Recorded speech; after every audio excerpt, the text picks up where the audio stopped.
Bueno, nuevamente les presento un saludo muy cordial a todo nuestro auditorio.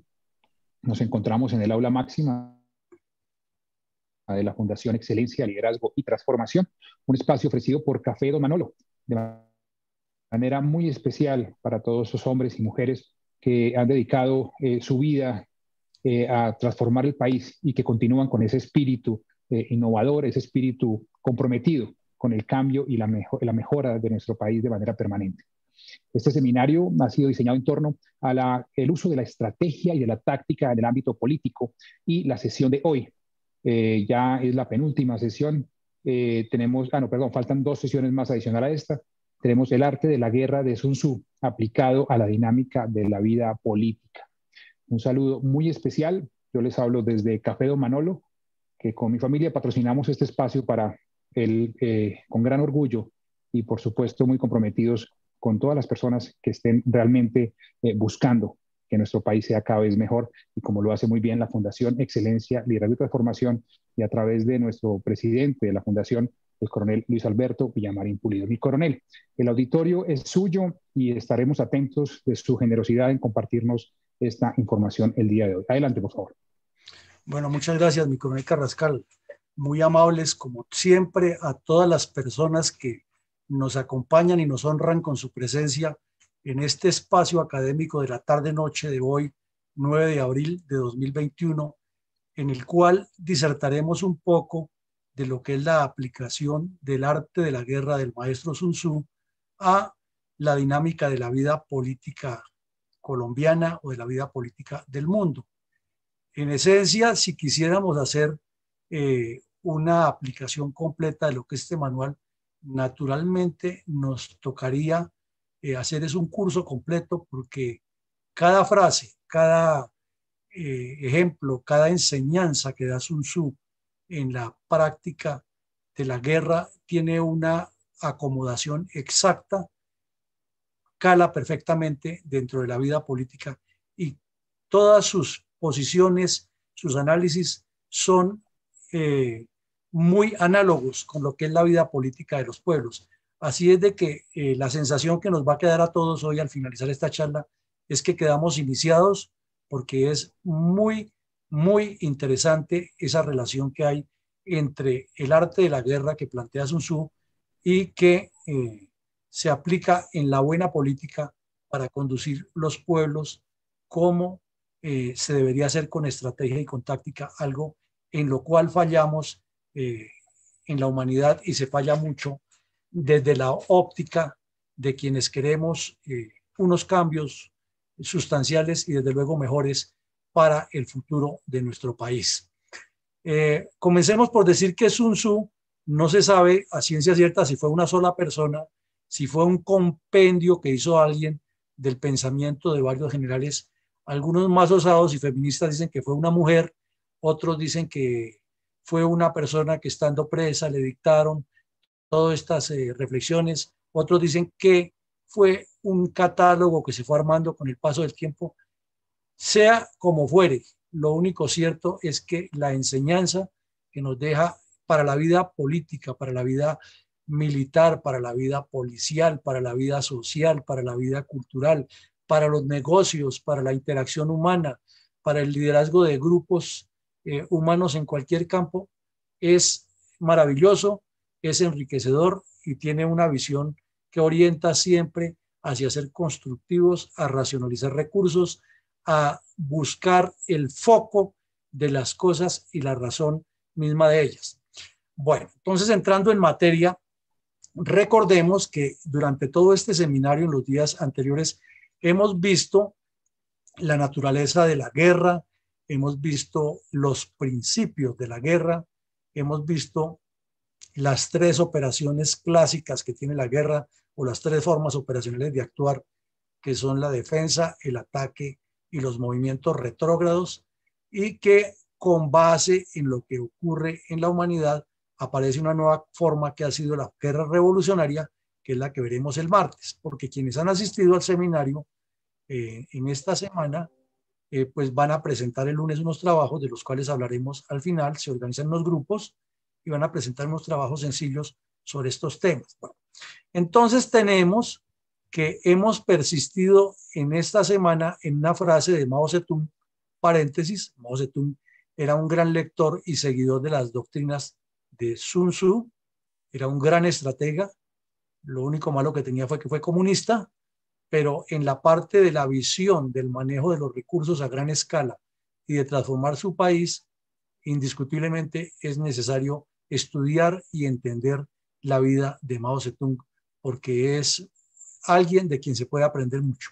Y una de sus tantas frases célebres de Mao Zedong fue esa: la guerra es como la política, pero con sangre. Y la política es como la guerra, pero sin sangre. Lo hemos reiterado toda esta semana, viendo la forma como se conducen las operaciones ofensivas en un teatro de operaciones, o cómo se conducen las operaciones defensivas en una situación compleja de guerra. Y anoche todos quedamos muy motivados a seguir estudiando estos temas cuando analizamos que los movimientos retrógrados o los retardatrices, como lo llaman en otros ejércitos, en otras fuerzas militares, dejan otra, otra cantidad grande de enseñanzas aplicables de la vida militar, de la táctica y la estrategia a la vida política. Entonces aquí, antes de entrar en materia, insistimos que la guerra es como la política, pero con sangre, y la política es como la guerra, pero sin sangre, porque en la medida que evolucionan las comunidades humanas, todo lo que se haga, siempre hay un conflicto. Los comunistas lo llaman, en su lenguaje, lo llaman las contradicciones. Nosotros lo llamamos el conflicto o el enfrentamiento o el choque, las fricciones. Y por ejemplo, Clausewitz insistía mucho que cuando la fricción se hace más fuerte, se entra en la guerra, pero que la guerra tiene unos periodos de neblina en los cuales la persona o el comandante o el jefe o el estadista, que tiene la visión distinta, hace que la guerra sea la conducción de la política por otros medios. Es más, después los leninistas, que tomaron la doctrina de Marx, dijeron que la paz es la continuación de la guerra por otros medios. Inclusive en la Alemania Oriental se hablaba de que la paz armada era la continuación de esa guerra fría. Entonces, con mayor razón nos quiere decir, y en un escenario como el que tenemos en Colombia, con unas intenciones muy fuertes de la izquierda armada y desarmada para tomarse el poder, si no se conoce la guerra, si no se estudia la guerra, si no se evalúan todos estos conceptos frente a la política, pues simplemente la ventaja la seguirán teniendo los marxistas, porque lo han hecho de una manera muy positiva para ellos. Y la prueba, como lo hemos analizado en esta semana y en otros seminarios de geopolítica que hemos desarrollado aquí en la Fundación, es que definitivamente el pacto que hicieron con Juan Manuel Santos en Cuba es lo más provechoso que ha tenido la izquierda armada y desarmada para avanzar en ese salto cualitativo que quieren dar. Y por eso, si se quiere participar en política, no se puede pensar en personas, sino en proyectos que contrarresten esta visión marxista-leninista. De esa manera podemos entender mejor todavía lo que nos pasa. Pero antes de ver al maestro Sun Tzu, veamos algo que sí que cala para lo que vamos a tratar hoy, que como les decimos es apenas un abrebocas, porque esto da es para un curso completo, estudiar al maestro Sun Tzu. Y es que hemos hablado de que la guerra tiene 10 principios: objetivo, masa, economía de fuerzas, maniobra, unidad de mando, ofensiva, seguridad, sorpresa, sencillez y apoyo a la población civil. Lo hemos aclarado, que hay otros países, otras fuerzas que consideran que son 7, 8, 12, pero fundamentalmente todos apuntan a esos 10, en especial a los 9 primeros, y el apoyo a la población civil tiene que ver mucho en la guerra de guerrillas revolucionaria, que es un concepto que involucró el ejército y las fuerzas militares colombianas. Pero, ¿qué es la maniobra? Hay N definiciones, como lo hemos dicho aquí en las conferencias anteriores. No queremos casarnos con ninguna, sino tomar las esencias, y de esas esencias dejar criterios para que los asistentes vayan abriendo su espectro mental e ideológico de cómo articular un conocimiento con el otro sin matricularse con líneas dogmáticas, porque el dogmatismo siempre limita la amplitud mental frente a los conceptos. Entonces dijéramos que la maniobra es considerada como un arte, porque realmente es la filigrana que tiene el comandante frente a una situación para utilizar sus medios, sus recursos y sus tropas. Es una ciencia porque tiene que cuantificar, tiene que basarse en los experimentos, tiene que estudiar las doctrinas que ya existen, tiene que proponer nuevos cambios y a la vez es destreza porque es la prueba de que puede articular el arte con la ciencia y hacer una obra magistral que lo caracteriza y lo diferencia de las otras del comandante adversario o del enemigo o de los mismos compañeros frente a. Y siempre ponemos el ejemplo del general Douglas MacArthur, que le preguntaban que si él era el más capaz de su curso o por qué explicaba el éxito. Y dijo, no, muy sencillo, ni era el más capaz, ni era el más inteligente, ni era el mejor. En mi curso había personas mejores. Y entonces, ¿cómo fue que usted fue el mejor? Ah, porque le dediqué 5 minutos más al programa y me dediqué a estudiar la ciencia y el arte de la guerra. Entonces, un político, un dirigente político tiene que estudiar la ciencia y el arte de la guerra para aplicarlo en la política y veremos cómo afloran de ejercicios interesantes aquí.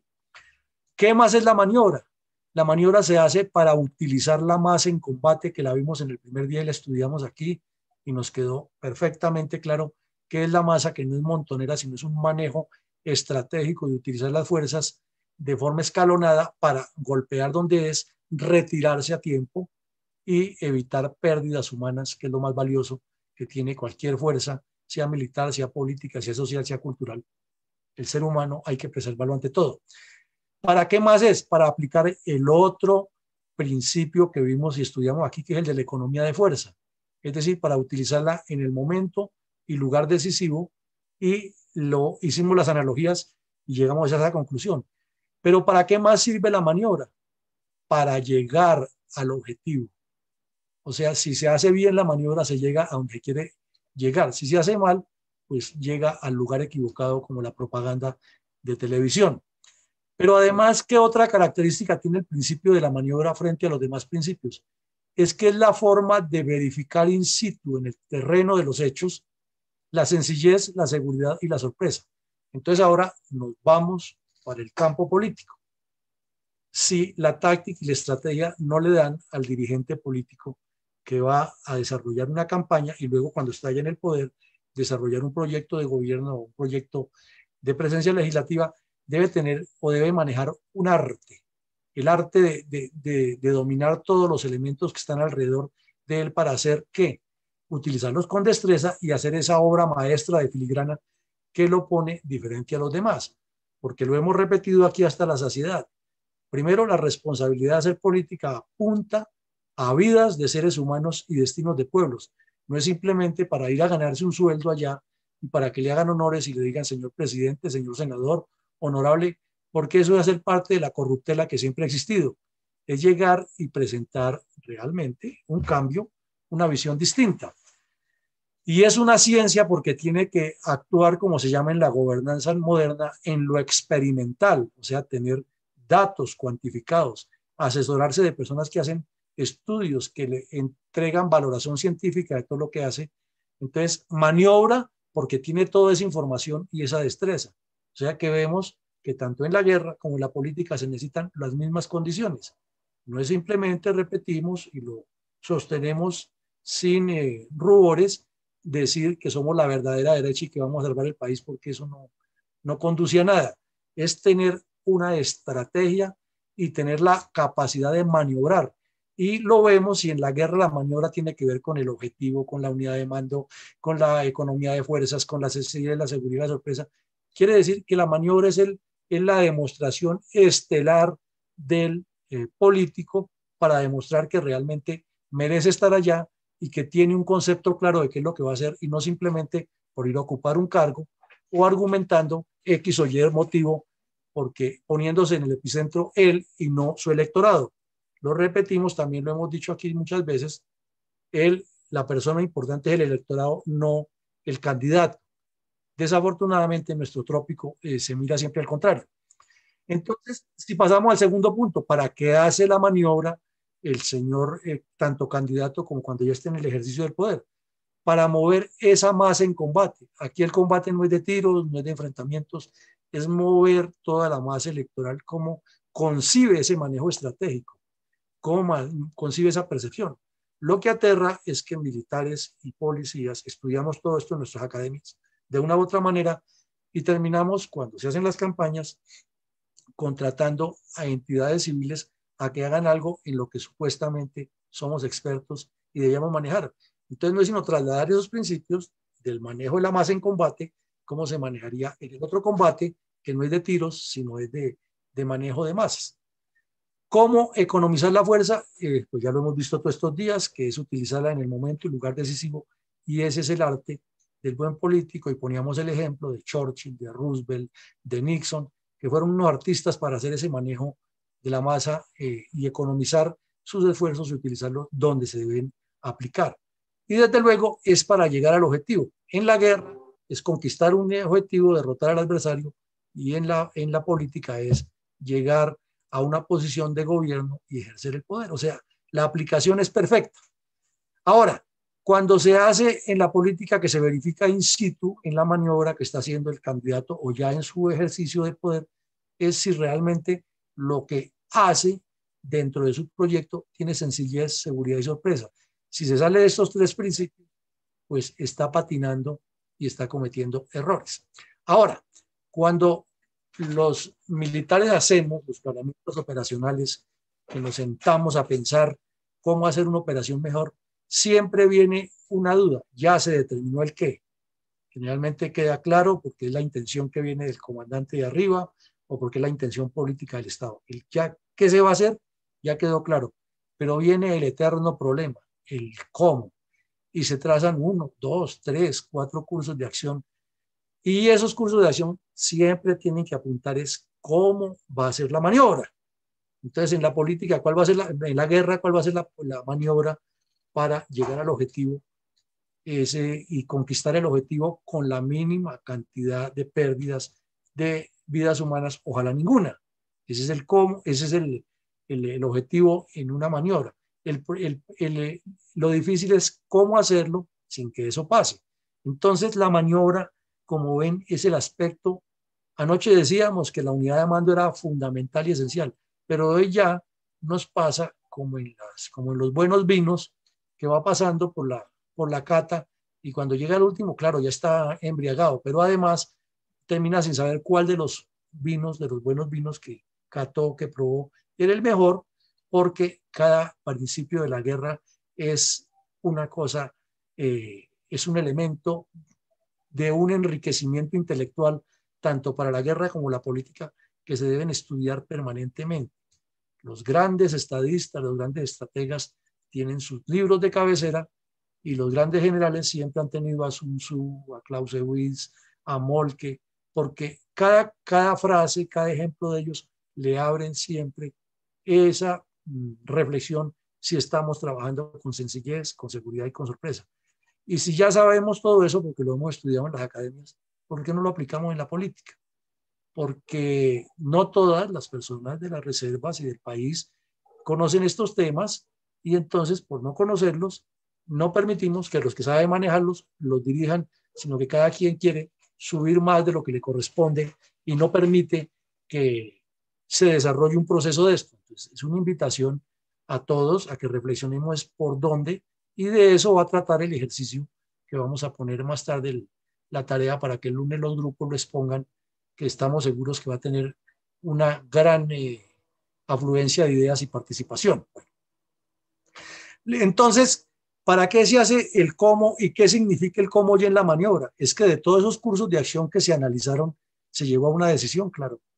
Y al llegar a esa decisión, entonces la maniobra nos va a demostrar si hicimos el cálculo acertado o desacertado, si teníamos la información que era la correspondiente o estábamos completamente desfasados. Entonces la maniobra depende de los cursos de acción. Si queremos hacer política, hagamos cursos de acción. Miremos por el cómo, por el dónde, cómo es la cosa, cuál es el terreno, cuál es la información que tenemos, cuáles son nuestras capacidades. Y ahí sí decimos, es que vamos a transformar el país y somos la verdadera derecha y tenemos hasta el prospecto gobernar a Júpiter y a Venus. De lo contrario, Mientras no hagamos este ejercicio académico de los cursos de acción, ¿para qué nos metemos en camisas de 11 varas?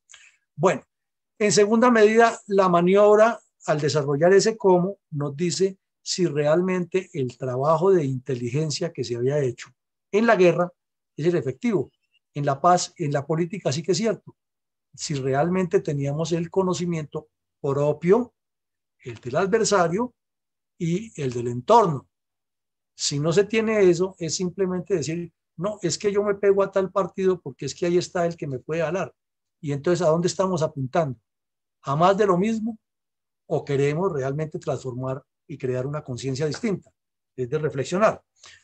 ¿Qué más hace la maniobra? Es la calificación no física, es la calificación moral del comandante que diseñó su maniobra y mandó sus tropas por allá. Entonces, el líder político tiene la misma responsabilidad. Él es el que diseña la estrategia y se asesora de unos 4 o 5 y dice, echemos por aquí a ver, esto es.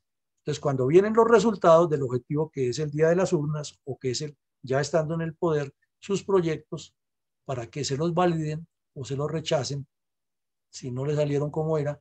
Entonces, es la validación que él tiene como comandante en la vida militar y la validación que tiene como líder en la vida política. Si se tienen todos los conceptos claros, será mucho mejor y más fácil. ¿Qué más se comprueba con la maniobra? Pues se comprueban las competencias operacionales y logísticas de quienes actúan. Entonces anoche veíamos cómo los movimientos retrógrados buscan atraer al adversario, comprometerlo en un combate decisivo donde estén en dificultades y luego hacerle un encierro por detrás porque alargó sus líneas de comunicación. Entonces la maniobra es precisamente eso, demuestra si realmente la competencia operacional de quien la planeó está a la altura del reto y además si previó la logística suficiente y tanto los que lo apoyan en la parte operacional como la logística estaban sincronizados o cada uno andaba buscando su objetivo particular.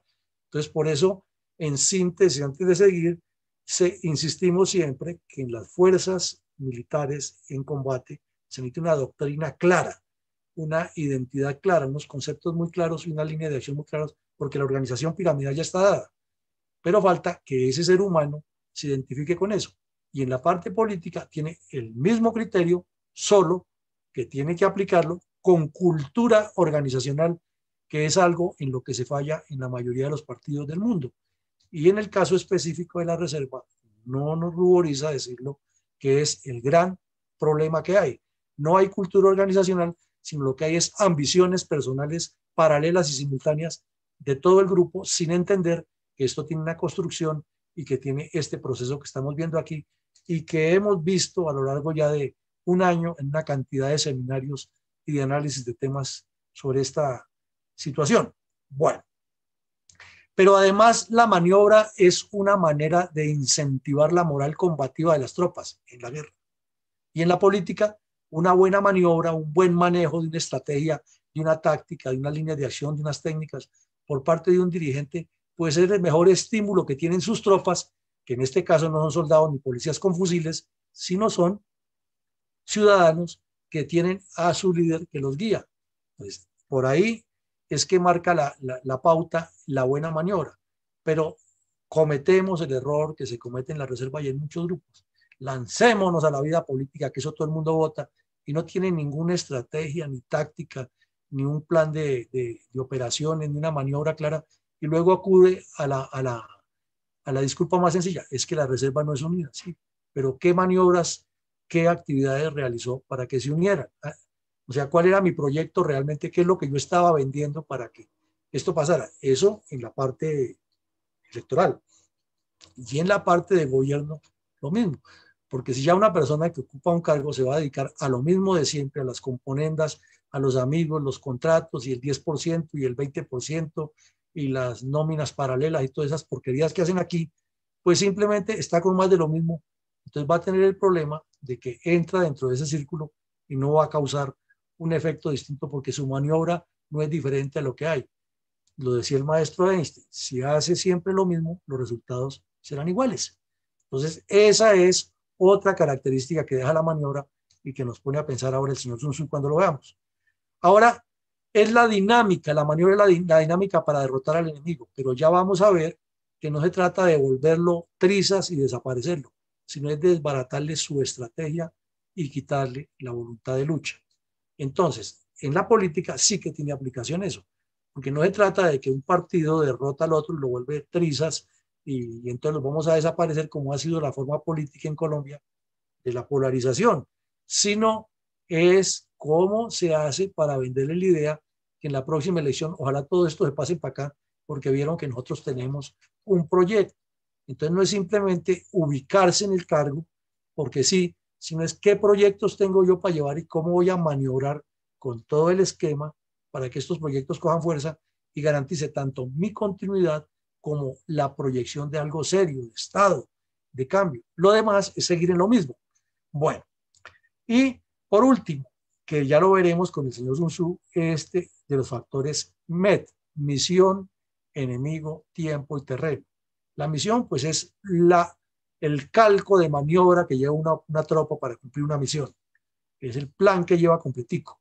El enemigo, pues, toda la información que se tiene, que ya sabemos y lo hemos visto y lo reiteramos, que si se tiene concreta y precisa, se puede conducir al adversario a pelear en el campo que yo quiero y no en el campo de él. Si en la política no se tiene clara la misión, no se tiene el esquema de maniobra, que es lo que queremos realmente, sino que simplemente es pensar en que se va a ocupar un cargo, pues definitivamente está próximo a entrar en un fracaso. Si no tiene la claridad de quién es el enemigo, pues mucho, en la política no es enemigo sino adversario, ahí sí mucho menos va a golpear donde es porque la iniciativa la van a tener los otros y va a estar respondiendo uno y lo otro o dependiendo de que supuestamente un partido que ya está constituido o un grupo que ya está constituido que le brinda un apoyo le va a dar más de lo que no puede producir ese grupo de personas. Entonces, aquí hay que tener claro quién es, qué es lo que tenemos al lado y qué es lo que tenemos en contra. Si no se tiene claro eso, pues se va a patinar igual que ocurre con la guerra. Del tiempo. Entonces, pues en la guerra se habla tanto del tiempo, el tiempo de los días y los meses y los años como el tiempo meteorológico. En la política, fundamentalmente es el tiempo de meses, días y años, porque meteorológicamente se puede votar o se puede participar con o sin clima. Ahora, en la parte de un desarrollo de una obra, pues sí hay que tener en cuenta los periodos de tiempo atmosférico, pero esto ya sería en el estudio de la gobernanza.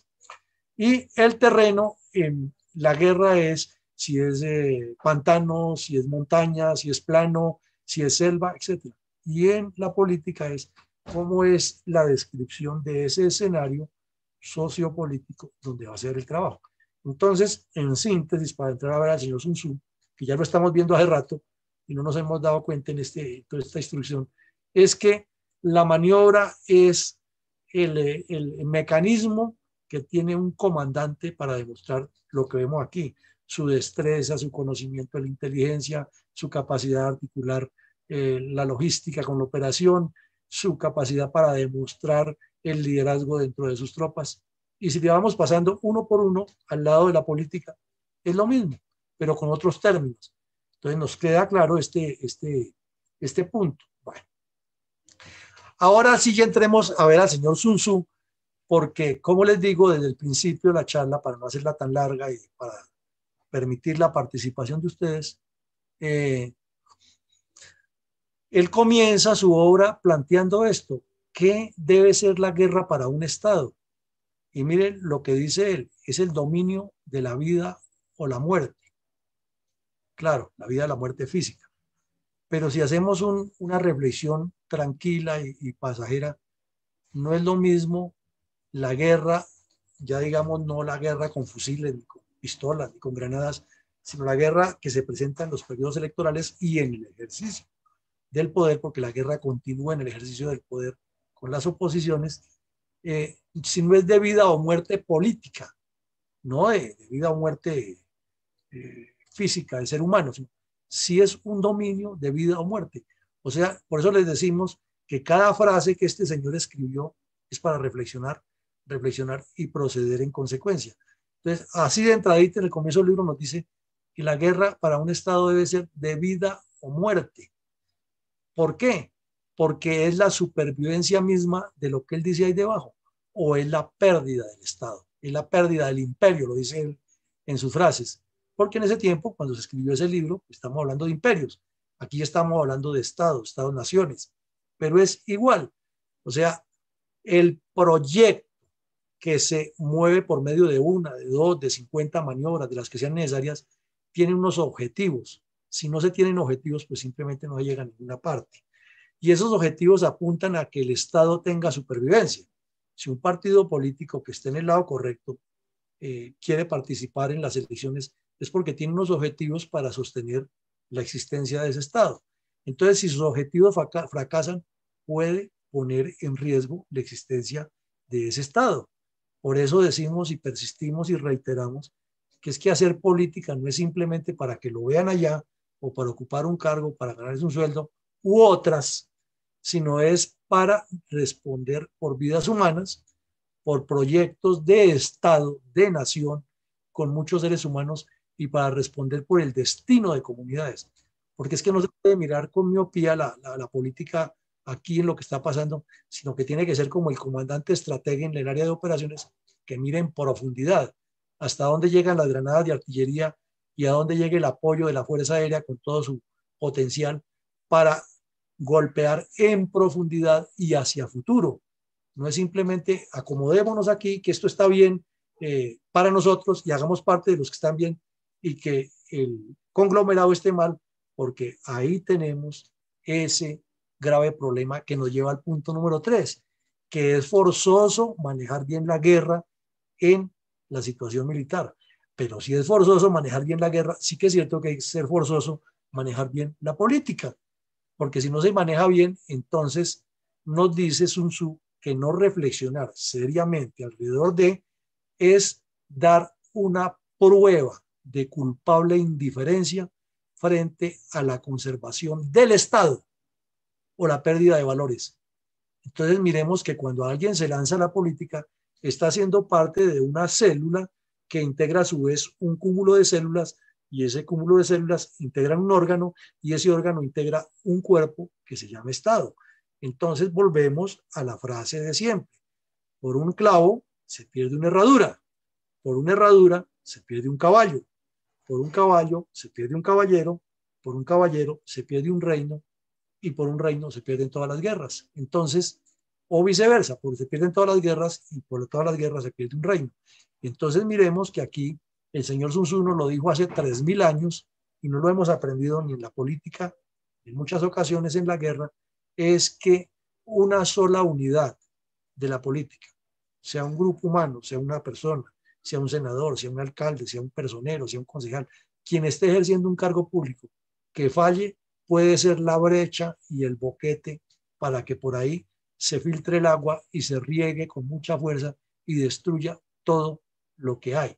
Entonces, cuando se tiene la estrategia de la política, no se puede pensar en chiquitico ni en espacio, sino pensar en un conjunto y hacer siempre, como nos lo dice el señor Sun Tzu, lo mejor para que el Estado tenga supervivencia. Porque una falla de una pequeña unidad que le corresponde proteger al Estado puede ser la brecha que permite que ya el adversario cruce ese boda, esa línea que veíamos en defensiva y supere la penetración máxima admitida, que es flexible hasta donde puede entrar el adversario, se cuele a la retaguardia y de ahí para allá los resultados pueden ser desastrosos. Entonces, el señor Sun Tzu en esta parte nos dice que los ejes de la guerra, que son ejes de la política, si los miramos igual, son para él 5 aspectos nomás, que son la doctrina, el tiempo, el terreno, el mando y la disciplina. Y en cada uno de ellos, seguramente ustedes han leído el libro muchas veces y quieren volverlo a leer para reflexionar en todo esto, insiste en la doctrina, ya lo decíamos, y lo insistimos. Si una fuerza militar, una fuerza policial está operando, tiene toda una doctrina construida, tiene todos unos elementos construidos alrededor de los cuales gravita su accionar: reglamentos, manuales, procedimientos, cartillas, instructivos, directivas, planes, etcétera, etcétera, etcétera. Con eso maneja la doctrina una fuerza armada. Los comunistas en sus planes estratégicos lo llaman los documentos programáticos. Y en la política en general también se les dice documentos programáticos que articulan el cuerpo de doctrina. Entonces, sencillo y elemental, si se va a participar en política, no se puede ser simplemente a la topa tolondra, que miremos a ver por dónde nos metemos y entonces aquí nos acomodamos a esto. Entonces, ¿será que esa doctrina coincide con los principios que el conglomerado que pretendemos representar es lo que quiere? ¿Será que esa doctrina está acorde con el futuro de nuestro país? ¿Será que esa es la doctrina que necesitamos para que avancemos o para seguir en más de lo mismo? Entonces, ahí sí que cabe que tanto en la guerra, como lo planteaba el señor Sun Tzu, como en la política, la doctrina tiene que estar orientada a la defensa de la supervivencia del Estado. Porque recordemos que todo en ciencias humanas, en ciencias sociales, es inexacto. No es como las matemáticas, que 3 más 3 es igual a 6 y no hay forma de rebatir porque eso está demostrado científicamente. En las ciencias sociales nunca se puede decir que la economía tiene los recursos suficientes porque no son suficientes ni en los países más ricos. No se puede decir que el conocimiento de la mecánica, de los comportamientos sociológicos es exacto, porque la sociología muta todos los días. La psicología muta, la misma historia, cada vez que se reconstruye trae nuevos argumentos. Entonces, la única que nos da una claridad de lo que pasa es la geopolítica, porque es atrevida y coloca todo sobre la mesa en el nivel que es, y nos toca aceptarla y recibirla porque nos está contando las cosas como son. Entonces, al hacer un análisis geopolítico de la doctrina nos pone en su lugar en la parte política, y es si realmente es la doctrina que corresponde o vamos a seguir haciendo parte de más de lo mismo. El tiempo. Entonces ya lo explicábamos cuando hablábamos de los factores MED. Para el señor Sun Tzu es un capítulo completo de su documento. Y pues no nos vamos a extender aquí reiterando todo lo que él dijo, sino dejándoles a todos el abrebocas de mirar cómo él miraba los tiempos de las operaciones del día, del mes, del año, para utilizar ¿qué? Sorpresa, para reducir la capacidad de lucha del adversario, para reducirle su voluntad, para minimizarle cualquier posibilidad de reacción y para impedir que la guerra fuera grande en muertos, porque siempre la visión, decía Sun Tzu, y tiene que ser así, de un gran general es ganar mucho espacio, ganar muchos adeptos, causando el menor daño posible para que todas esas personas se hagan para este lado. Si lo pasamos a la política, en esto del tiempo, como él lo dice, en esa metodología, sí que tiene aceptación, porque es la forma de que se mantienen las comunidades de una manera articulada y no confrontando permanentemente y en esos niveles de violencia auspiciados de lado y lado. Ahí vemos que hasta en la democracia más grande de Estados Unidos, los tiempos fueron utilizados fue para generar ese tipo de choques y de violencias cortas, porque todo era corto, y si en 3 meses ustedes no votan por Trump, esto se vuelve comunista y se acabó. Y del otro lado, si ustedes no votan por el señor Biden, entonces todos los inmigrantes se van a ir y van a aguantar hambre y va a haber persecución contra los latinos y contra los negros. Y se la pasaron en ese tiempo en esa confrontación. Y resulta que ahora que este señor subió al poder, los problemas son completamente distintos y las soluciones tienen que ser doctrinarias, pensando en Estados Unidos y no en ellos. Pero si lo miramos aquí en nuestro escenario, los tiempos que se utilizan es lo mismo. Entonces, por eso insistimos que no se trata de utilizar las redes o desaprovechar el poder que tienen las redes para transmitir cosas como esta, en lugar de estar allá repitiendo y reenviando memes y ofensas y cosas, y que si no nos unimos va a morder el coco y nos muerde. Pues nos va a morder el coco porque nos la pasamos hablando de unidad sin estar haciendo esto, que es prepararnos, integrando esfuerzos y montando planes. Bueno, en el terreno ya lo dijimos y Sun Tzu lo pone mucho más en contexto, es en la guerra mirar todas las condiciones que tiene el terreno, las características topográficas, orográficas, etcétera, hidrográficas, cómo se utiliza el terreno, ¿para qué? Para sorprender al adversario, no para destruirlo, siempre es para sorprenderlo y obligarlo a la rendición. Si lo llevamos a la política, ¿será que no tiene acepciones o concreción? Es llegarle siempre al adversario, sorprenderlo y ganarle. Entonces, eso no se construye en un día, es un proceso largo de preparación, porque entre otras cosas, la teoría de Sun Tzu es que la guerra debe ser muy corta, pero para que sea corta, se sobreentiende que la preparación debe ser larga e intensa, porque siempre se dice que debe ser tan fuerte el entrenamiento que la guerra sea un descanso. Y ahí le ponemos en la política lo que decía el señor Taft de Estados Unidos. Si usted quiere que yo le dicte una conferencia de 3 horas, deme 5 minutos y arranco. Pero si usted quiere que le hable 5 minutos, deme 6 meses para prepararla. Entonces, esa es la esencia del señor Sun Tzu con la guerra.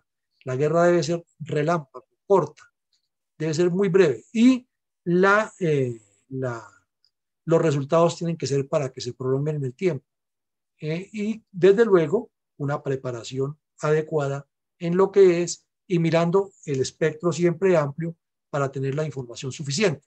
Bueno, la unidad de mando, que aquí explica el señor Sun Tzu, tiene mucha relación, y lo hablo los dos, con la disciplina.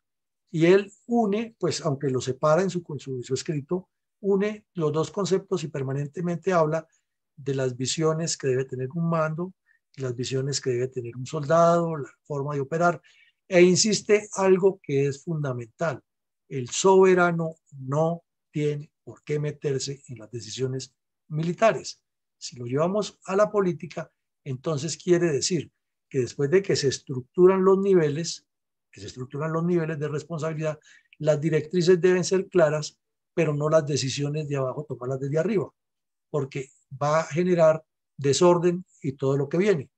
Entonces, si lo miramos despacito, no hacia a la carrera como lo estamos mirando, sino paso por paso, leyendo, analizando al señor Sun Tzu, nos va a dar a entender que la política es una guerra, como decía Mao Zedong, pero sin muertos, y que permanentemente hay que aplicar todos estos conceptos y criterios.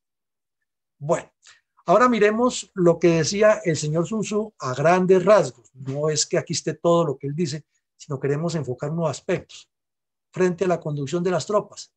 Entonces, mire lo que decía el señor: las campañas prolongadas desgastan y facilitan la sublevación. No es un secreto porque eso lo han utilizado desde épocas inmemoriales y está escrito en la mayoría de los libros de historia militar, que siempre una fuerza, una nación, un estado, un reino que se enfrenta a otro ha buscado la forma de sublevarle sus tropas, que se rebelen, o no solo las tropas, que haya sublevaciones internas. Y ahí está la prueba del error fatídico que cometió Alemania en la Primera Guerra Mundial, auspiciando que los comunistas fueran y se sublevaran contra el zar para quitarse el problema del frente oriental y dedicarse al frente occidental, que lo estaban perdiendo con Inglaterra y con Francia. Ese fue un error histórico de Alemania, permitir el paso de Lenin y todo lo que hemos visto en las películas, y servir en cierta forma de facilidad para que los comunistas triunfaran en Rusia. Eso lo cometieron, ese error, las tropas del Kaiser Guillermo II. Entonces, ahí viene el punto en la guerra: es que las campañas prolongadas desgastan y deterioran la disciplina. Si miramos a Sun Tzu, vemos que él coloca la disciplina como una esencia de la guerra. Si una fuerza militar no está disciplinada, pierde la guerra. Preguntamos: si un partido político no está disciplinado, ¿no pierde las elecciones también? Claro que las pierde, porque desafortunadamente quienes no conocemos de política pensamos que llegar a la política es simplemente hacer parte de un sistema que está muy mal manejado en Colombia, y que eso es lo normal y que hay que seguir en esa mecánica. Entonces se entra sin disciplina de partido. Solamente la disciplina de partido la adquieren quienes ya están en el nivel que llegan y firman los compromisos y se dan cuenta cómo funciona eso.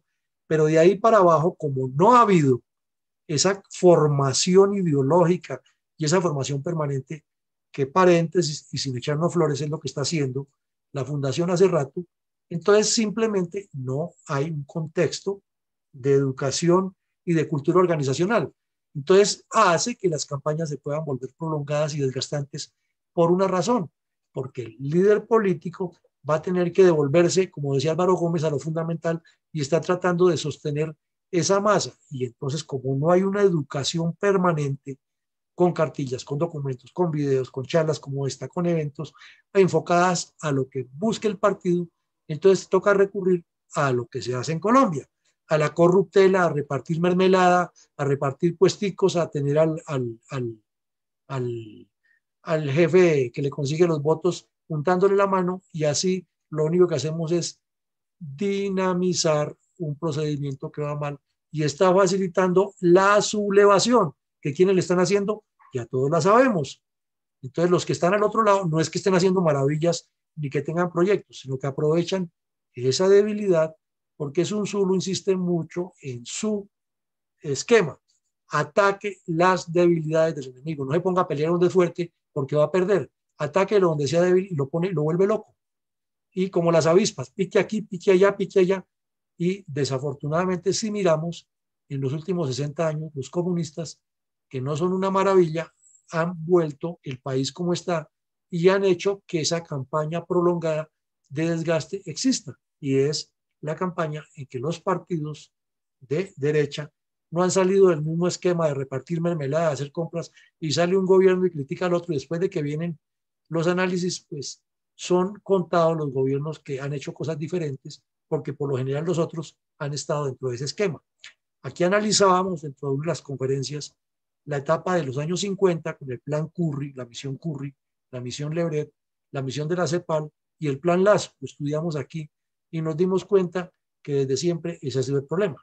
Antes hicimos otro estudio, lo analizamos, cómo influyó lo que ocurrió en 1850 en adelante en Colombia con la ley 20 de ese año, y toda esa violencia atada al mismo. Es una campaña prolongada de desgaste que ha tenido la mal llamada derecha colombiana y que ha facilitado la sublevación. Entonces, lo que nos decía Sun Tzu, en la guerra, perfectamente aplicable a la política. Nos decía Sun Tzu que en la guerra se debe ser rápido como el trueno y veloz como el relámpago. Son las palabras que él utiliza, le estamos copiando textualmente. A partir de eso, los alemanes inventaron en la Segunda Guerra Mundial la famosa Blitzkrieg, que era la acción relámpago de los tanques para invadir los países, y lo lograron. Que ya hubo otras connotaciones de la guerra que fueron mal manejadas, incidió en que Alemania entrara en retroceso, además porque se comprometió en algo muy ambicioso, que era pelear contra todo el mundo al tiempo. O sea, cometió otro error que lo vimos aquí en la situación defensiva, que es sobreextender los frentes de combate y atender varios frentes de combate al tiempo, y eso es imposible. Entonces, si lo traemos a la vida política, pues también enfoquemos a cuáles son los frentes de combate que se escogen y sobre eso trabajen, pero las acciones tienen que ser rápidas como el trueno y veloces como el relámpago para entrar, golpear y salir si no hay necesidad de quedarse. Pero si se queda en una campaña prolongada, entra en el desgaste y facilita que llamen la sublevación, y en eso sí que son expertos, no solo los comunistas, sino los politiqueros colombianos, de infiltrar y corromper y hacer por allí, que no lo repito porque ustedes lo conocen muy bien. Ahora, otra frase que decía Sun Tzu, u otro concepto de la conducción de las tropas que tenía Sun Tzu, es que hay que armarse en el propio país, pero hay que alimentarse en el otro. Entonces, para no gastar todos los recursos, porque este señor, además de ser un gran estratega, tenía una visión fenomenal de la economía, decía, claro, el desgaste grande que tiene un Estado para armar a sus tropas y tenerlas abastecidas es muy fuerte. Entonces, si después de que avanza y ocupa territorios y gana batallas, pues utilice los recursos del enemigo, pero, como lo vamos a ver más adelante, no destruya a los seres humanos, destruya la estrategia, destruya los medios que lo hacen y busque la forma de posicionarse para que las soluciones le lleguen. Entonces dice, por ejemplo, esta frase que la colocamos textualmente: los habitantes constituyen la base de un país, los alimentos son la felicidad del pueblo, el príncipe, o sea, el soberano, el rey, el presidente, es lo mismo, el comandante debe respetar este hecho y ser sobrio y austero en los gastos públicos. Y lo dice un estratega de guerra, no lo está diciendo de política. ¿Cómo sería fabuloso que en cada oficina pública que hay en Colombia esta frase estuviera ya pegada en la pared con letras de molde para que no se hagan cosas que no se deben hacer con los gastos públicos. Ser austero con los gastos públicos y pensar primero en el pueblo que se representa. Entonces volvemos al principio. Es para qué hacer política, para qué utilizar la maniobra. Si la maniobra es para favorecerme a mí, como pasó con el gobierno de Juan Manuel Santos, o la maniobra es para favorecer al pueblo en su desarrollo, como lo veía el libertador Simón Bolívar, o como lo concibió en gran parte el general Reyes cuando dijo: tomo la frase de Benito Juárez, menos politiquería y más administración. Esto nos lo dijo Sun Tzu hace 3000 años. ¿Y por qué no se cumple? Porque ha faltado esa cultura y esa educación y esa formación para quien quiera hacer política. Y para que quienes lo siguen se den cuenta que no es solamente para que me dé puestico, sino porque estamos construyendo un proyecto y estamos trabajando y aplicamos esto. Otra enseñanza que nos deja el señor Sun Tzu con la conducción de las tropas aplicada a la vida política. Y luego dice el señor Sun Tzu: así pues, lo más importante en una operación militar es la victoria y no la persistencia. Y entonces eso como que nos causa inmediatamente como que reaccionamos, pero ¿cómo así, barájemela despacio? Si a los militares y policías del mundo lo primero que les enseñan es que ser persistentes en el trabajo. Entonces lo que quiere decir el señor Sun Tzu no, es que esa persistencia hay que reducirla al mínimo para no desgastar a las personas en la parte operacional, sino que debe ser tan contundente y tan bien pensada que se golpea donde es. Y aquí hay que resaltar a un gobierno nacional que entendió eso y golpeó donde era, que fue el gobierno del doctor Álvaro Uribe Vélez. Este señor llegó con todos sus defectos y virtudes que tenga como ser humano y dijo: es que a la guerrilla hay que golpearla donde más le duele, y se puso de acuerdo con los comandantes para planear golpear a los cabecillas, y eso fue la forma de aflojar a las FARC. Entonces él sí entendió este principio, seguramente lo ha leído porque es una persona muy capaz y muy preparada, seguramente lo ha leído y lo entendió así. La persistencia se necesita en el entrenamiento, en la constancia de mantener los dispositivos, en que las tropas estén presentes, pero en la parte operacional de golpear al adversario no se exponga a una guerra larga porque la pierde, sino golpéelo contundentemente, aflójelo, destrúyalo y convénzalo. Y la prueba, porque es una prueba que nos ratifica esta frase, es que la cantidad de bandidos que se desmovilizaron durante el gobierno, en especial el segundo gobierno de Álvaro Uribe Vélez, es impresionante. Todos los que somos militares y policías que alguna vez fuimos allá al centro Tequendama por alguna cosa, veíamos en esa época un poco de muchachos en tenis y blue jean, en camiseta de manga corta en Bogotá si estuviera haciendo frío, y ya uno sabía quiénes eran, desmovilizados, porque ahí quedaba la oficina de desmovilizados de las FARC por montones. Eso fue un golpe estratégico que hay que reconocerle al gobierno del señor Uribe, que golpeó fuerte, contundente, como el veloz como el rayo y veloz como el trueno y, perdón, rápido como el trueno y veloz como el rayo, que les aflojó, que no se siguió porque todos sabemos lo que pasó, es otra cosa, que es uno de los errores que también se cometen ya en estrategia, pero miremos que aplicó este principio de Sun Tzu. Bueno, y dice que es que la persistencia en la parte ya de la acción no es beneficiosa porque se entra con mucho ímpetu los primeros días, pero en la medida que va pasando, la disciplina se va relajando porque somos seres humanos, chinos, japoneses, rusos, colombianos, todos tenemos ese error. Entonces, en la política es lo mismo. Si usted lo mira, es golpee muy duro, efectivamente, donde tiene que golpear, pero no entre en la guerra de desgaste. Ya le causó la afectación al adversario, no se ponga lengua con él. Pero desafortunadamente lo vemos en las redes, aquí es muy común que Petro es el cacas, que no sé qué, y los tipos felices, porque están manejando ellos la estrategia y están llevando al adversario a que diga lo que ellos quieren que digan, y para declararse víctimas, en lugar de estar pensando de una manera proactiva, cómo se pone en otra situación el manejo. Por ejemplo, hoy, 9 de abril, el aniversario 73 de la muerte de Jorge Eliezer Gaitán, y los comunistas y los oportunistas como Santos dijeron: pongamos ese día como el Día Nacional de las Víctimas, y se volvió, fue el día de los guerrilleros y los cómplices de los terroristas en Colombia. Entonces, lo que propuso la fundación, que ahora mi colega Carrascal les va a mostrar, y es un postecito chiquito y unos mensajes que iniciamos a mandar para hacer una serie de trabajos, es que se considere que el 9 de abril es el Día de las Víctimas del narcoterrorismo comunista contra Colombia, el de los secuestrados, el de los mutilados, el de los muertos, el de las viudas, el de los huérfanos. Entonces, si hacemos una ofensiva de esas, pues no estamos entrando allá en discusiones que es que Lozada era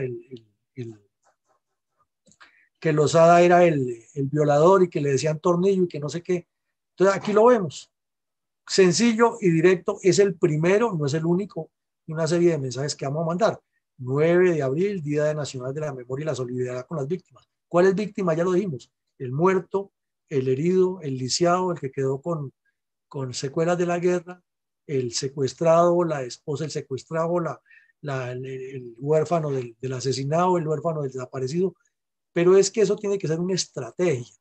Tiene que ser, el golpe entra y sale, y no entrar a discutir ahí lo que se ve por las redes, porque con eso están ganando ellos y ganan más en esto porque lo vemos en las escuelas, en los colegios, etcétera, etcétera.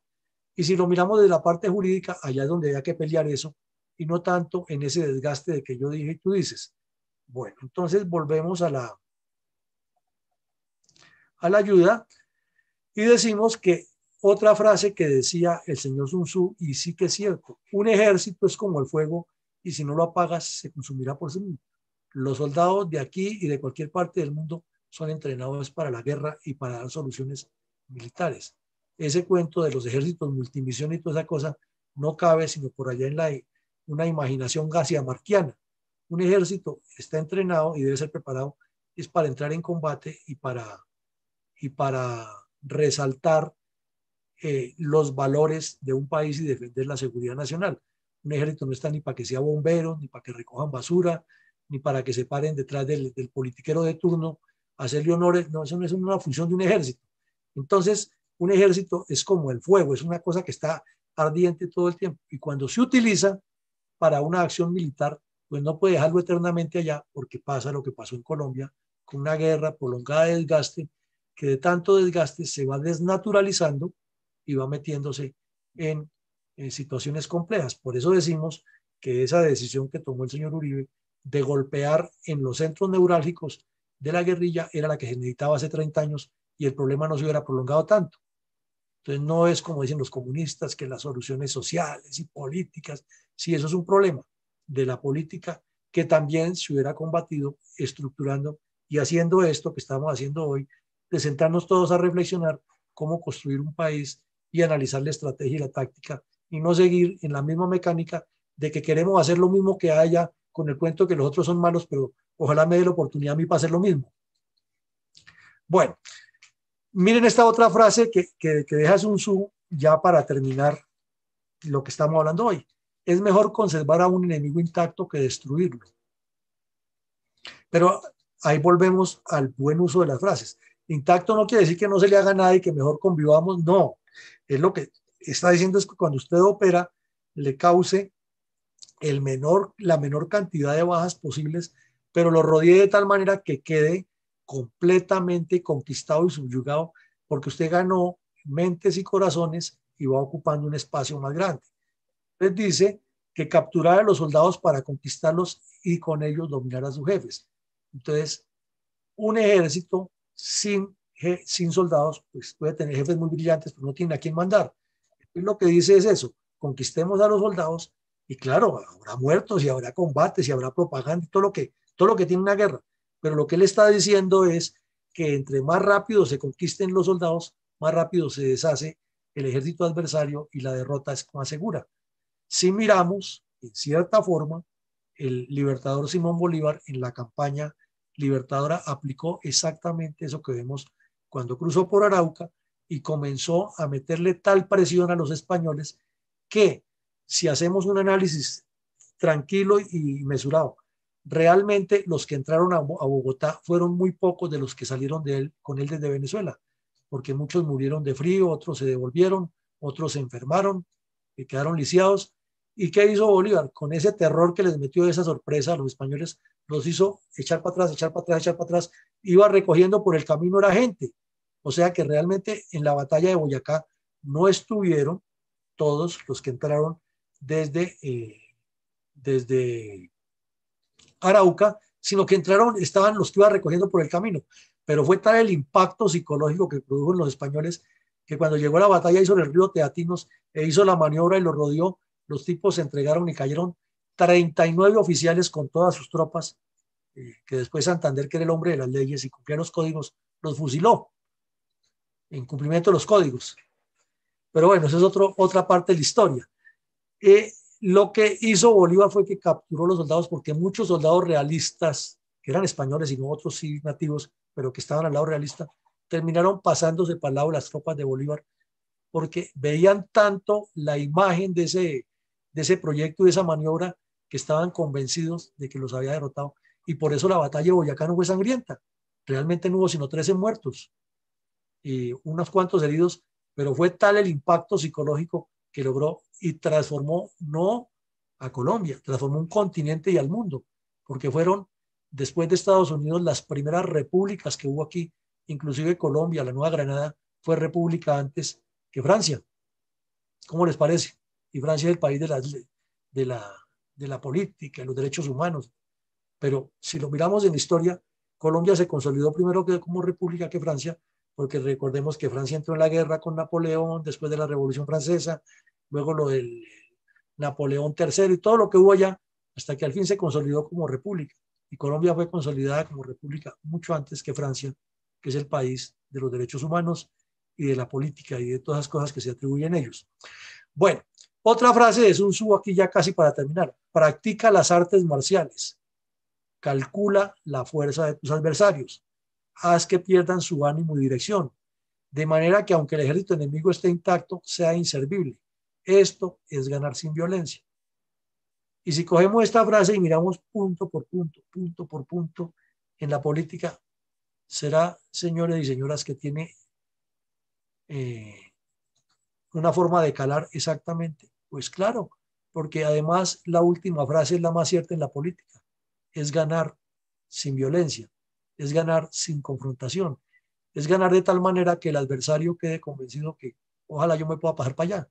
Claro, estamos hablando de una cosa aparentemente utópica, pero es la forma como se debe concebir para que quienes participan en una campaña política estén trabajando alrededor de eso y no de la confrontación y el choque, porque eso nubla y pone lo que decía Clausewitz, esa neblina que no deja ver todo el terreno del teatro de operaciones, y ya nos quedó muy claro con la doctrina de Sun Tzu que ante todo hay que dominar el terreno para entender mejor la maniobra.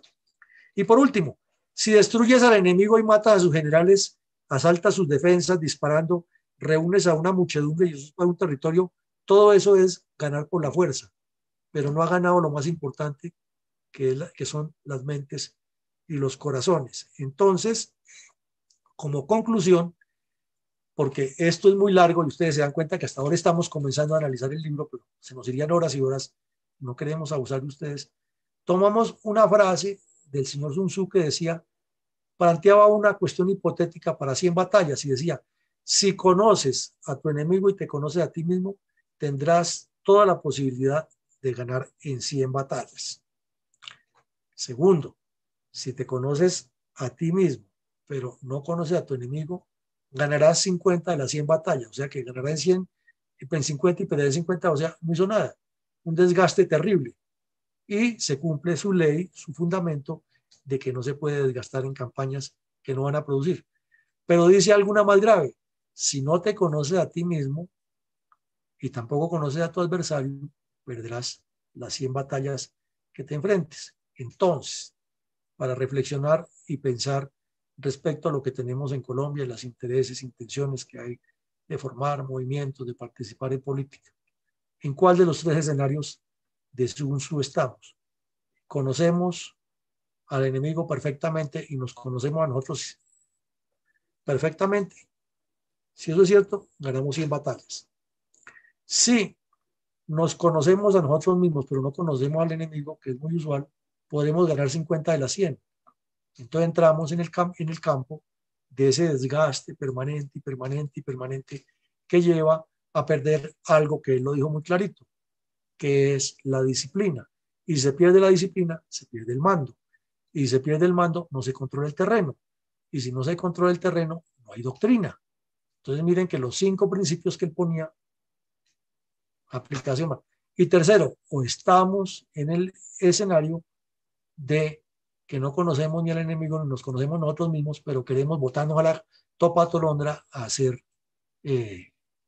campañas y meternos en una calentura de pandemia, como le hemos llamado, y vamos a perder las 100 batallas. Entonces, con estas reflexiones, no me largo más, ustedes han sido muy pacientes, muy decentes a soportar toda esta cantaleta, pero los queremos invitar a que se unan a esta fundación, que es su fundación, y que todos los días, de lunes a sábado, estamos a las 6 de la tarde haciendo este tipo de ejercicios.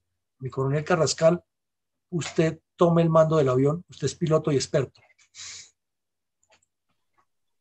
Mi coronel mío, los controles, muchas gracias. Buenas noches, mi coronel, y realmente, como siempre, fascinante. Esta es una literatura que creo que es transversal absolutamente a todas las personas que han estado dentro de yo creería que una organización empresarial, y especialmente pues a muchos de la reserva, tanto de nuestras fuerzas militares como de la policía que se encuentran también en sala.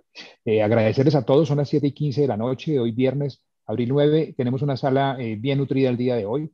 Entonces, quisiera pedirles que las intervenciones fueran cortas, pero nos encantaría escucharlos a todos. Les pediría que por favor prendieran el video cuando estén listos para hacer su participación o su aporte o alguna aplicación de estos principios de la guerra que nos comparte mi colega Villamarín y que le hace esa analogía con la vida política. Recordarles que, por supuesto, estamos siempre en nuestra sala a las 6 de la tarde, de lunes a sábado, en esta plataforma de Zoom, y hacemos la transmisión vía YouTube para los que lo quieran ver de pronto en diferido o participar de una forma en la que no quieran intervenir en las exposiciones. Más adelante les daremos la programación que tenemos para los días siguientes y estaremos entonces atentos de la solicitud de la palabra. Les recuerdo entonces hacer intervenciones cortas relacionadas con la conferencia que hemos dado el día de hoy. Tengo el primero que levanta la mano, está el mayor Mesías Alarcón, mi mayor. Estamos atentos a escucharlo y ojalá pues que se quede con nosotros para escuchar a todos los participantes en la sala. Adelante, mi mayor.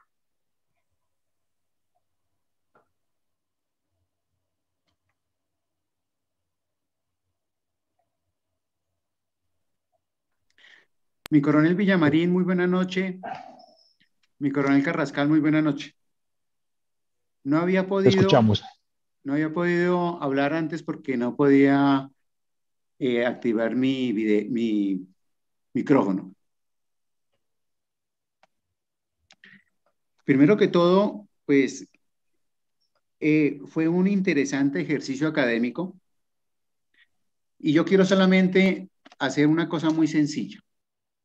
En sesiones anteriores, un participante nos habló de los libros de la guerrilla y cómo estaban haciendo el mismo ejercicio que nosotros estamos haciendo en este momento, de llevar las acciones de la guerra no hacia la parte política, sino a la parte de ventas, ¿sí? Y efectivamente es así, ¿sí? Hay un libro que se llama Marketing de Guerrilla, Contrainsurgencia y Capitalismo en Colombia, ¿sí? Y es editado por la Universidad del Rosario en el año 2018. Lo escribió el señor Alexander L. Fatal y habla sobre las guerras de las marcas, que es una realidad que no se puede desmentir. Pero una cosa que me llamó la atención es que este trabajo, esta investigación, fue financiada por el Ministerio de Defensa. El segundo libro se llama Marketing de Guerrilla, solamente Marketing de Guerrilla. Ya van en la tercera edición, ¿sí? Hasta el momento, en el año 2009, tenía más de 20 millones de ejemplares vendidos. 20 millones. Costaba 136.895 pesos y en ese momento tiene un descuento y queda en 82.158 pesos. En su prefacio habla sobre los secretos para obtener grandes ganancias a pequeñas y medianas empresas. Fue escrito por dos norteamericanos, John Corman y Steve Savage, y su primera edición fue en 1983. Uno de sus capítulos, por ejemplo, dice no tomar prisioneros. ¿Sí? Y también habla, lógicamente, en el año 2009 lo actualizaron para este siglo, para el siglo XXI. Y esto me hace acordar cómo yo trabajé en una universidad que se llama IDEAS hace unos años, y esta universidad fue fundada hace 40 años. Tiene y tenía desde ese momento tres pilares: crear empresa, el inglés y la computación. Y ahora ya no se habla de crear empresa, sino se habla de emprendimiento. Esta es mi intervención. No creo que esté alejada de lo que dijo mi coronel Villamarín. Sun Tzu, El arte de la guerra, es un excelente libro, ¿sí?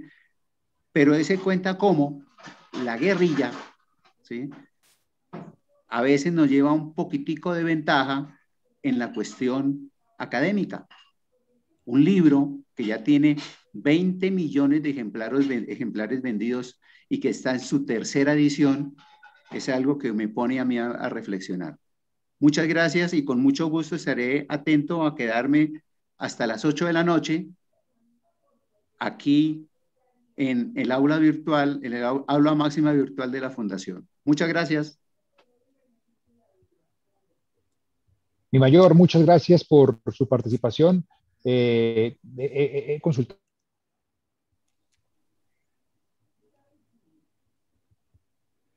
Se le fue la señal, mi coronel Carrascal. No hay señal.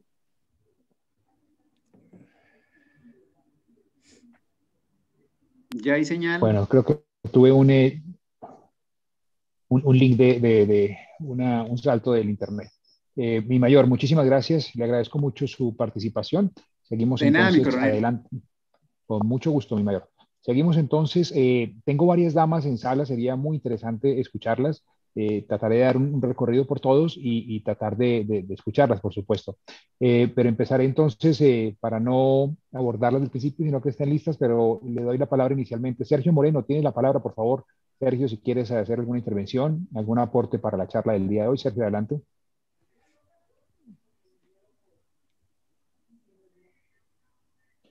Oscar García, buenas noches. Oscar, adelante. ¿Quieres hacer alguna intervención? Buenas noches, ¿me escucha? Sí, señor. Perfecto, Oscar, adelante, sigue. Bueno, buenas noches. Excelente la conferencia, muy motivante y preocupante también, sobre todo que hoy en día tenemos múltiples problemas y sobre todo que lo que se dice la reserva activa está muy dispersa. Ojalá tuviéramos un mecanismo, una situación, un liderazgo de poder unir toda esa reserva activa que requiere de pronto mirar con detenimiento este libro tan importante, El arte de la guerra. Gracias. Oscar, muchas gracias. Y por supuesto, ese es parte de nuestro propósito y creo que muchas de las organizaciones están en eso y me parece muy al lugar tu comentario. Muchas gracias, Oscar. Le doy la palabra ahora a Osmar. Osmar Martínez, si nos quieres hacer algún aporte a la charla del día de hoy. Bueno, muchas gracias por la palabra. Buenas noches para todos. Yo creo que el ejemplo de este libro, que es uno de los textos universales, es interesante tenerlo a la mano porque a veces necesitamos reflexionar o entender situaciones. Entonces, al leer muchas de estas frases que vienen siendo aplicables a algunas situaciones, nos ayudan a guiar nuestras decisiones y nuestras reflexiones. Entonces, pues ha sido un excelente análisis, una síntesis importantísima y el ejemplo de cómo se puede usar en ventas, en proyectos, en motivaciones, en manejos de grupo y en especial en reflexiones, que es lo que debemos de aprender a manejar para las situaciones en las que tenemos que intervenir o tenemos que manejar la opinión o tenemos que manejar los conceptos o los principios de algunas ocasiones en las que el grupo o la gente o el elector están muy pendientes de las reacciones nuestras, más como persona, como líderes, que a nivel impulsivo. Muchísimas gracias y estamos atentos y pues muy interesante el afiche porque nos lleva a eso, a reconocer situaciones, pero en un verdadero contexto. Buenas noches. Osmar, muchas gracias. Muy especial que estés aquí siempre con nosotros a las 6 de la tarde y nos acompañes en este propósito enorme y muchas gracias. Andrea Forero, solo tienes micrófono. No sé si Andrea quisiera hacer alguna intervención, si nos quiere hacer algún comentario, un saludo simplemente. Bienvenida, Andrea Forero, o aparece como Andrea Forero.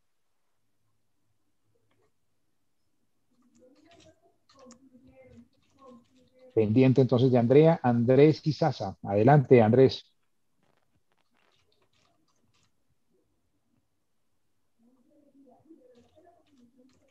Angie Solórzano, si quieres hacernos un saludo, un acompañamiento a la sala. Muchas gracias, Angie. Adelante.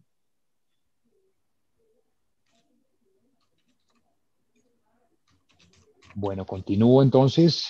Estaba verificando que todos puedan activar su micrófono correcto. Carlos Pinto, Coronel Pinto, por favor, adelante si quiere hacernos algún comentario y algún aporte a la charla del día de hoy. Carlos Pinto. ¿A qué tienen los micrófonos cerrados? Daniel Franco, atento, Daniel Franco. No, no están abiertos, ya los acabo de revisar y están abiertos. 7:25. Daniel Franco, bienvenido. Sí, coronel, buenas noches. No Buenas abrió su noches micrófono. buenas noches a las ¿Quién personas que salgo por están ahí en adelante, sala. por favor? ¿Me escucha, mi coronel? Sí, sigue adelante, por favor. Mi coronel, Sí, lo estamos escuchando. muchas gracias. No, me llamó mucho la atención una frase o un comentario que hizo mi coronel Villamarín dentro de la charla sobre la capacitación y la educación que se obtiene dentro de los claustros militares, en las escuelas militares. Entonces me surgió una pregunta. Si de pronto allá nos dan como esas luces, nos dan esos tips y estamos pegados de este tipo de educación que nos fortalece, ¿por qué motivo los que ya salimos a la vida civil, ha sido la crítica mía siempre, incluso yo mismo me critico eso, no podemos seguir liderando? ¿O cuál es el miedo de enfrentarnos a estos retos desde otra perspectiva? Porque si tenemos el bagaje, tenemos el conocimiento, tenemos la experiencia porque estamos metidos dentro de la sociedad en miles de situaciones, entonces no debería haber esa división de grupúsculos, como le llama mi coronel Villamarín, tratando de conseguir el voto para figurar allá en el escalafón, sino simplemente salir con esa vocación de seguir sirviéndole a la comunidad como lo hicimos desde las filas. Entonces es como una pregunta y a la vez es como una crítica que yo me hago a mí mismo. Muchas gracias, mi coronel. Buenas noches para todos. Daniela, a vos muchas gracias. Yo te contestaría de forma atrevida y seguramente mi colega Marín es un comentario adicional. Yo creería que lo que tenemos que seguir es con esa vocación de servicio. Pensaría que si pensamos es por participar simplemente o por estar, no, yo pensaría que y las personas que han llegado y han avanzado en muchas de esas posiciones es porque tienen una vocación de servicio, porque logran la empatía suficiente con su comunidad y porque, por supuesto, le pueden generar oportunidades de desarrollo y de cambio. Entonces creo que ahí es donde está justamente lo que tiene que hacer, más que quejarnos de pronto porque no estamos tan unidos como pensamos que deberíamos estar. Pues, pues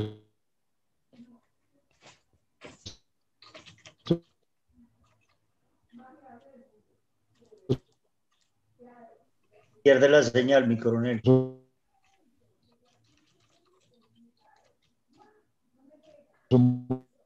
Ahí hay un problema de señal.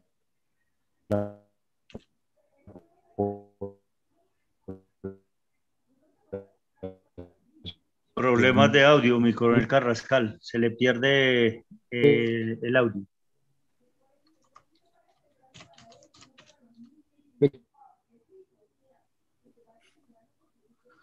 Sí, ahí tiene un problema Carrascal de audio. No sé qué le habrá pasado, pero mientras Carrascal recupere el audio, entonces vemos que también hay Qué otras personas. pena. Allá, ya, siga, Siga, mi siga. coronel.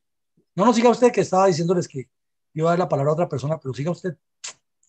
Ok, perfecto, mi coronel. Qué pena que se me está brincando mucho el internet, puede ser por ser viernes. Sigo entonces en la lista. Tengo aquí a Elizabeth Mateus Orjuela. No sé si Elizabeth quiere hacer alguna participación. Muy interesante tener el comentario de alguna de las damas que están en sala. Elizabeth, adelante, por favor. Elizabeth Mateus. Bueno, continúo adelante. Tengo a la familia Moreno Mora. Moreno Mora, la familia, si quieren hacer alguna participación. Creo que salieron de la sala. Está mi coronel Iván González. Mi coronel Iván, no sé si quiera hacer su intervención en este momento. Gracias, mi coronel. Buenas noches. Yo considero que estamos en el primer eslogan, la primera frase, conociéndonos a nosotros mismos y al enemigo, porque con ese paralelismo que ya llevamos durante varias intervenciones, pues estamos conociendo los dos aspectos, lógicamente que utilizando la teoría pues militar, que es muy apropiada también para no solo pues que es indispensable para la contienda puramente bélica militar, sino la bélica ideológica de la política. Creo que hemos avanzado mucho en conocimiento político, al menos en lo fundamental. Nos hará falta pulimento y un poco más de lija, para hablar en términos de mecánica o de carpintería, para los detalles. Pero bueno, ya llegará su tiempo para hacer esos perfeccionamientos. Lógico que sería ideal que pues, fuéramos unos buenos artistas talladores de madera, pero eso no es tan fácil, lo iremos lentamente adquiriendo. Entonces, hace falta también de echarle una repasadita a todos estos criterios que se hacen a diario, así sea utilizando las notas de borrador que vamos tomando. Y también tengo la percepción que no solamente debe estar ganando espacio en la mente de los que asistimos aquí a las sesiones, un promedio de 15 o 20 personas, hoy hay 25, sino que he tenido la impresión de que en algunos grupos de redes sociales en los cuales participo, a veces hacen pequeñas preguntas o pequeñas inquietudes de qué es lo que se trata, de lo que aquí hablamos tanto, ¿sí? Que si es que somos de pronto un cuerpo de masones secretos. Entonces, pero eso quiere decir que es que hay alguna inquietud ya que se está filtrando. Y eso quiere decir que se está ganando entonces también un espacio mental en otras esferas, en otros estratos. Por lo tanto, bueno, no pienso que nosotros seamos los 12 apóstoles, pero lentamente de pronto sabemos muy bien que el apóstol viajero Santiago llegó hasta España y ahora son miles los que van caminando allá para ir a visitar su catedral. Entonces, no, creo que lentamente también nosotros, de pronto no habrá quien de pronto como Pedro que negó 3 veces o Judas que traicionó y todas esas cosas por el estilo. Pero es que así son las cosas. Cuando se tiene de todas maneras la convicción, la fe, la creencia de que se está trabajando en pos de un objetivo grande, importante, motivador, que en este caso nuestro es Colombia, pues los adeptos que asisten que quieren asistir a las catacumbas para escuchar las homilías de Pedro, así se haya escondidos dentro de los túneles que anteriormente eran las canteras de donde se sacaba la piedra para construir la vieja Roma, pues, y que después se inundaron y convirtieron en cloacas, pero ya Pedro había salido y sus feligreses también. Entonces, así como ellos dejaron legado, nosotros también pienso que debemos dejar el legado. Muchas gracias.